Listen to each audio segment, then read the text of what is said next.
Let's see this question. So the question is identify the wrongly matched pair.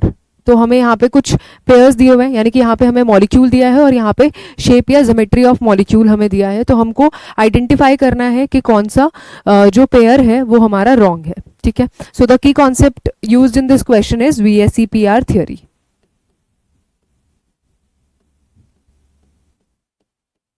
ठीक है. सबसे पहले SF6 की अगर मैं बात करती हूँ तो सल्फर के पास 6 वैलेंस इलेक्ट्रॉन्स हैं. ठीक है. और 6 ही हमारे पास साइड एटम्स हैं, 6 फ्लोरीन एटम्स हैं. तो ये सभी फ्लोरीन एटम्स के साथ क्या करेगा, एक सभी फ्लोरीन एटम्स के साथ बॉन्ड फॉर्मेशन करेगा, यानी कि कोई भी लोन पेयर इसके अंदर नहीं होगा. और जो यहाँ से शेप निकल कर आया वो आया ऑक्टाहेड्रल. ठीक है. तो ये तो एकदम करेक्ट पेयर है. अगर BeCl2 के बारे में बात करूं तो बेरिलियम के पास 2 वैलेंस इलेक्ट्रॉन्स होते हैं. ठीक है. और 2 ही हमारे पास साइड एटम्स हैं, तो दोनों साइड एटम्स के साथ बॉन्ड बनाएगा इस तरह से. और ये क्या होगा, यहाँ पे जो हमारी शेप या ज्योमेट्री होगी वो होगी लीनियर. ठीक है.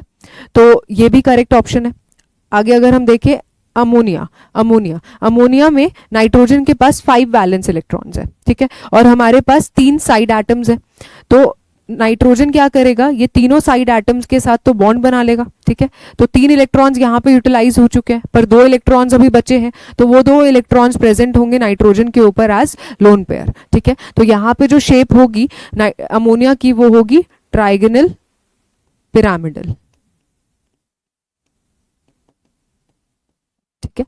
आगे अगर हम देखें PCl5, तो PCl5 के अंदर फास्फोरस के पास 5 वैलेंस इलेक्ट्रॉन्स होंगे और 5 ही हमारे पास क्या है, साइड एटम्स है. तो ये इन 5 साइड एटम्स के साथ क्या करेगा, बॉन्ड फॉर्मेशन करेगा. और कुछ इस तरह से इसका शेप होगा.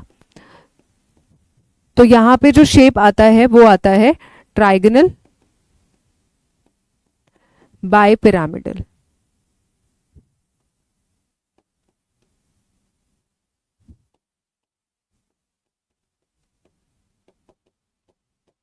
ठीक है.